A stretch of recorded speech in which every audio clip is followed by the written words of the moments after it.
Good Wednesday morning, everyone. This is Robert People of robertpeople.com, and you're listening to People's Court. Thank you for tuning in. Today is Wednesday, February 12th, 2020. And we know what's coming up, what's around the corner right now. Election. This is election year. Okay, a big election, not only for a lot of senators, the House of Representatives, but also for the president of the United States. Now, what I'm here to talk about briefly is something that it's probably a total waste of, it probably makes the most sense, more sense than what most people are even talking about, but it's also probably a gross waste of time for me to even talk about it. Okay, how does that make sense? How am I saying that what I'm about to say makes more sense than what most people are talking about, and it's a waste of time to say it? It's about politics in general. Now, I'm not going to sit here and say don't talk politics. I'm not going to say that because too much that's involved in politics affects our daily lives. So I'm not going to tell you not to talk about it. What I am going to say is this. There's something like 300 million people in the United States. 300 million people. Take children out of the equation. We'll even be generous and say 250 million. Okay, whatever that number is, when for people under 18, and again, I'm being generous because you can be involved in politics being under 18, but of course, voting doesn't come until later on. So anyway, let's just say 250 for the sake of argument. 250 million people. How many politicians are there total? Estimating mayors, senators, House of Representatives, White House. I don't know, several hundred. So, around 1,000. We'll say whatever the number is, it's close to 1,000. Okay, give or take a little bit. So, my question is this: how in the world are we divided like we are? When the very people dividing us. Let me rephrase that.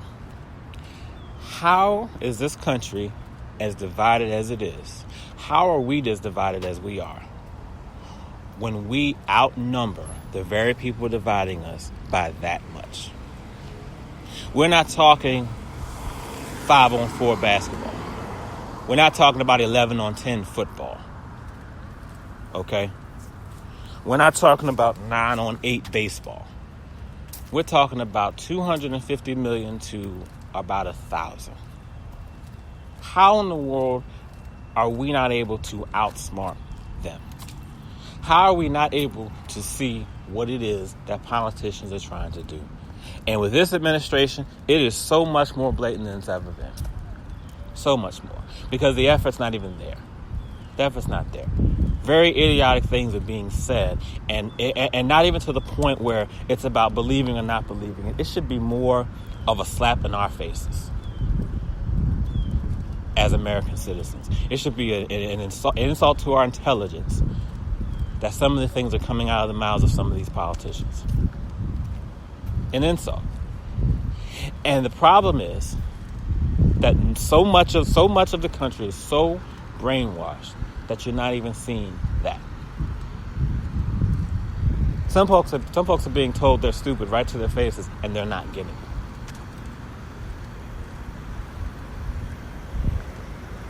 Lies are not even complex. They're not even complex. And we're still buying it because we want to keep believing in this person over that person. We want to continue to support this person over that one. Politics is nothing but mudslinging. That's all the hell it is. It is mudslinging left and right. To some degree, I understand why some people don't want to talk about it because it's not that they don't care. It's just there's no point in trying to reason with certain people. I get that. I get it. But how the hell are we not able to outsmart them? See what they're doing. That doesn't mean you can't express displeasure in someone, in a specific candidate, in someone who is who has actually made it. It doesn't mean that. But let's take Democrats, for example. Going on social media, it takes nearly no time at all to see the infighting. Infighting meaning the fighting amongst Democrats about the primary candidate. I'm not sorry, about the primary candidates and who they believe will win. And it's childish, to say the least. Grown, intelligent adults try their best to come across as grown and intelligent, but you end up sounding childish.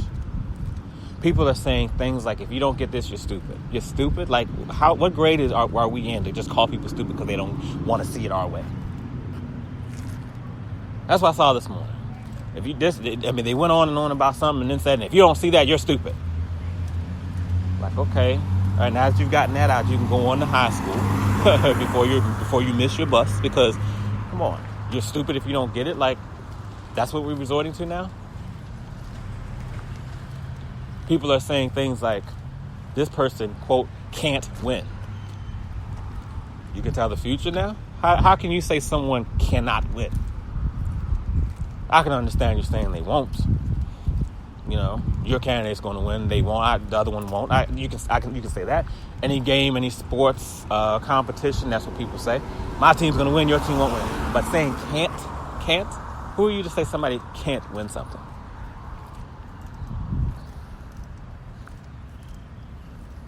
What, Elizabeth Warren can't win because she's a woman? Bernie Sanders can't win because he's 78 years old? And forgive me if I have that number incorrect. I took it from, I believe that's what it is. But whatever the case is, another thing I do know is that he's had a heart attack. But these are the reasons that, both sides can't win. Meanwhile, who are we trying to get rid of right now? Who are we trying to get rid of? Donald Trump. And you're telling me we're not smart enough to figure out how to do that? It's embarrassing. It really is. I'm not even interested at this point who you're voting for, which side you're on. Because stuff's being done that more than anything else, it shows the lack of respect, lack of class that certain individuals have. Okay, calling you Donald Trump, calling you Rush Limbaugh, calling you most of the people on the Republican GOP side. It speaks to that, but it also speaks to how simple-minded we are.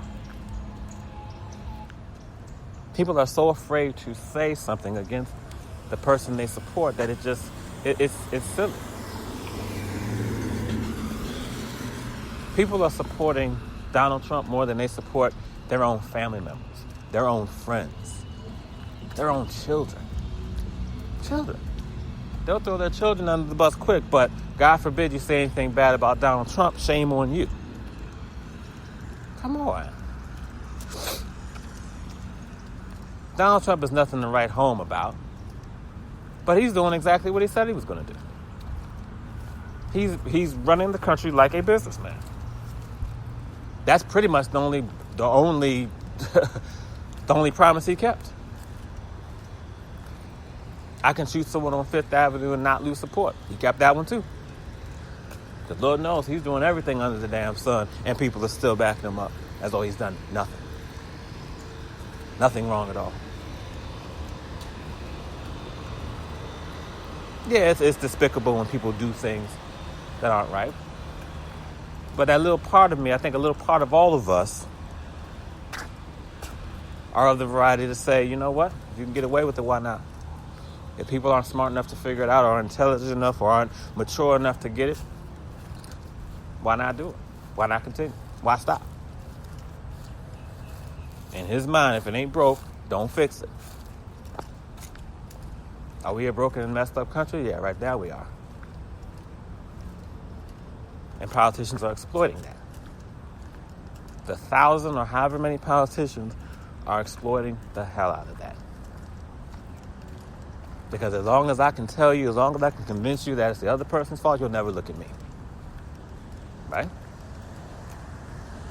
And then for those of you listening, if you're listening to this and you're thinking about everybody else, that's precisely my point. The issue is never inward. We never look inward. We always want to look outward. We always want to judge everyone else and say that the problem rests with them. But come on.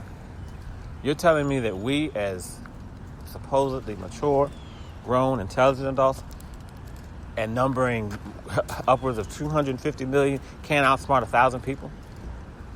I don't care about their platform. Don't care about their platform. Because guess what? We got one too. It's called social media. It's called social media.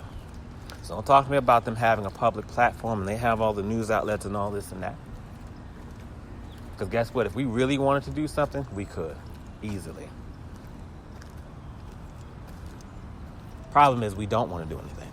That's the issue.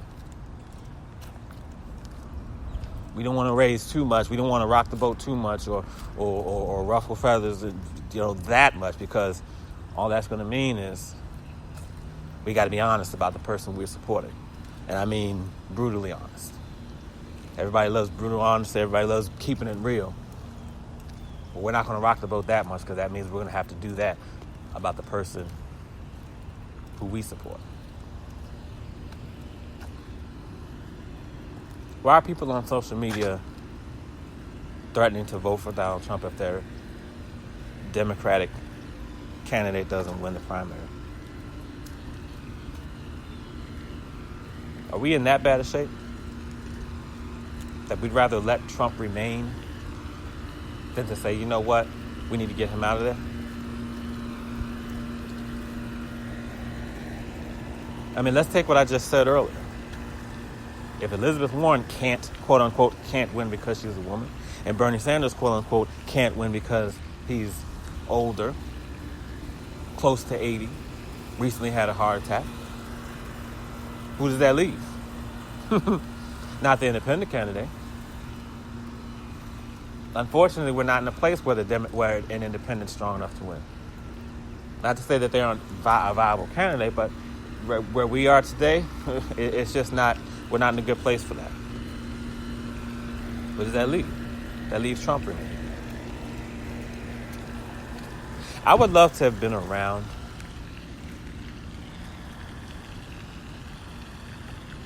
in the much earlier days when closer to when the Constitution was written, when politics began, around the first several presidents, first handful of presidents, to see how things were back then.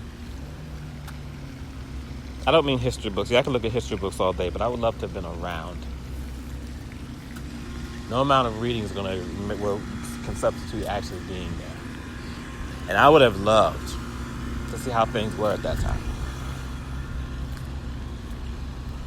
Was it divided like this? To this extent? Was it all about mudslinging? My belief is no. My belief is that it had nothing to do with that.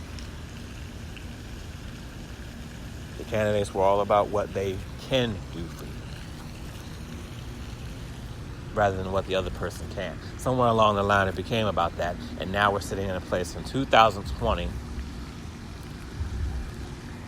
in the United States of America. We've advanced in so many ways, but we can't figure this one out. We've developed technology that's smart enough to allow cars to park themselves, but we can't figure out how to have a damn conversation with somebody we disagree with without calling names and insults and all this other crazy stuff.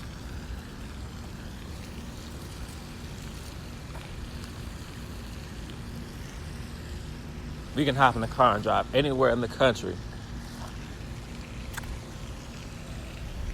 needing nothing more than a map that's on our dashboard. A digital map that's on our dashboard. Yet we can't figure out how to come together to put the best person in office, in these offices. We haven't progressed anywhere. And the problem is I don't understand why we can't figure that out. What I'm saying, and this is the part that so many people are not understanding, is that I'm not telling you to change anything you believe. If you want to support Bernie Sanders, cool. If you want to support Elizabeth Warren, no problem. It's the manner in which you go about it. Imagine someone coming up to you. Let's say you're a single person, right? And imagine someone coming up to you, asking you out on a date. And of course, you kind of, maybe the question comes up as, well, why do you want to ask me on a date? Why? And they respond with, well, your last boyfriends weren't anything. Well, those people over there, they wouldn't make good dates.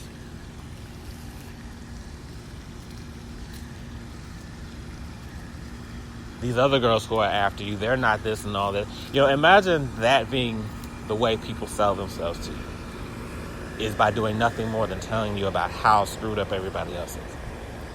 You should date me because everybody else is jacked up. You should let me take you out on a date because the ones who are going to come after me, they're going to be lousy. Wait a minute. That's what most of us are going to say. We're going to say, okay, that's fine and well, but what about you? How about you tell me something about yourself? Why should I want to date you? Now, you may say, well, in politics, people do talk about that. They do talk about, what they can provide. Yeah, but compared to all the mudslinging, all of what the other person can't do, what's the ratio?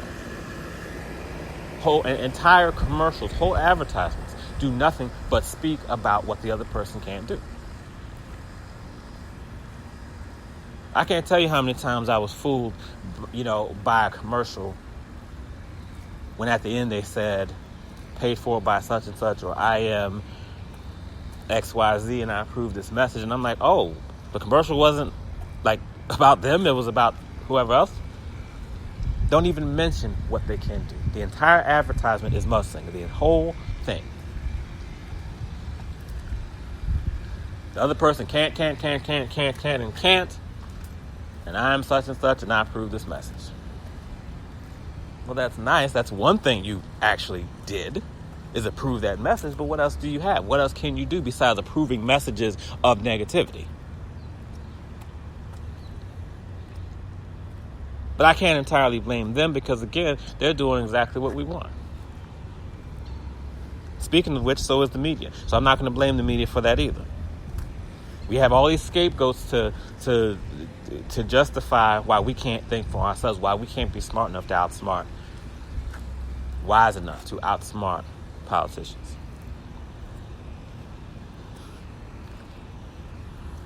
We get so enraged. We're so passionate, over passionate in some cases, excessively passionate. Passion is good. Passion is a great thing, but sometimes we're so full of that it blocks our judgment, it clouds our judgment.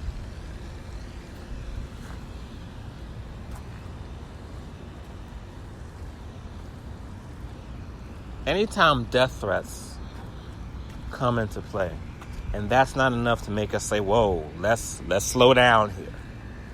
Let's slow down. Let's take a breath. Let's take 5. Let's chill for a minute. You know what I mean? Whether you like the person or not. Whether you support the person or not. When something like that can happen and it does not get us to slow down, that's a problem. And we as American citizens own that. I don't care how many degrees you have, how smart you think you are.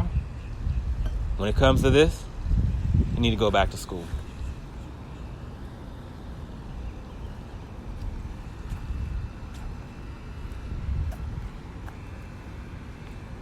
Why are the words lock anybody up even part of any conversation when a crime hasn't been committed? We're saying, people are chanting, lock her up and when no crime has happened. Nothing. For example, Nancy Pelosi, I don't care what you feel about her, what you think. Tearing up a piece of paper is not a crime. It's not punishable by, punishable by law and jail time. So why the hell are people saying lock her up? Because the president said that? Because he believes that? Because he feels that? Because somebody else decided to say, oh, how dare she? She is just so wrong and rotten because she did this? How the hell does that turn into lock her up? Lock her up for what? What did she do that was illegal? Hurting your feelings ain't illegal. But this is where we are. That's the part I don't understand, especially when it comes to Trump supporters. And I'll wrap up on that.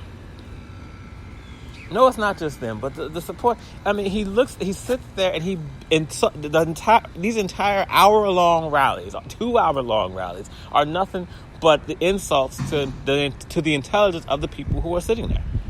And when you don't get that, it's crazy. He tells you anything, you just clap at just anything. Caught in lies during the time he's speaking. Before the rally, before the speech is over with, his lies have been, called out and debunked. And yet we're going to still applaud, yay, and do all this and that. Like, why? We should be outsmarting them. We should be able to say, you know what, I don't support this person. But not get to such a point where we don't care if that person falls off the face of the earth or, they die in a house fire. I mean, there's people sitting out there right now who would be thrilled if something happened to Bernie Sanders, who would be elated if something happened to Elizabeth Warren. That's how bad this has gotten.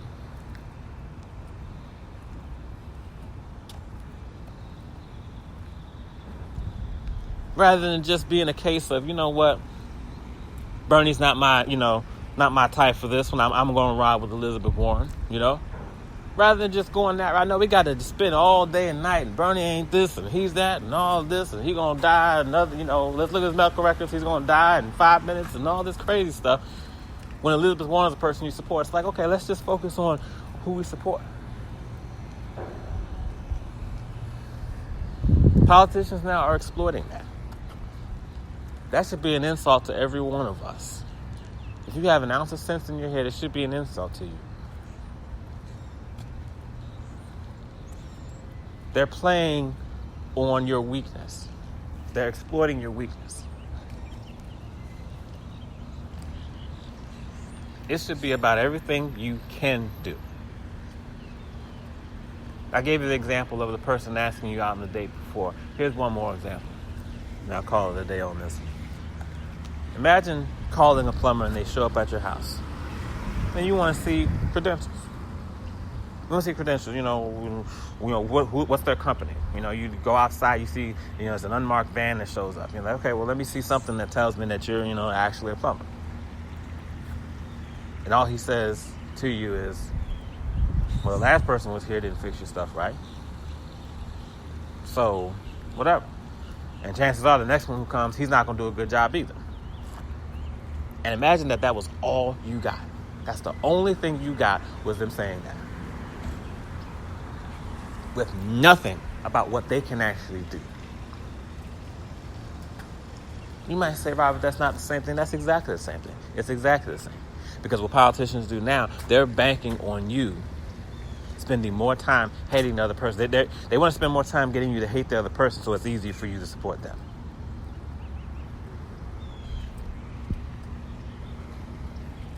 That's why people end up in office and we're disappointed after they get there.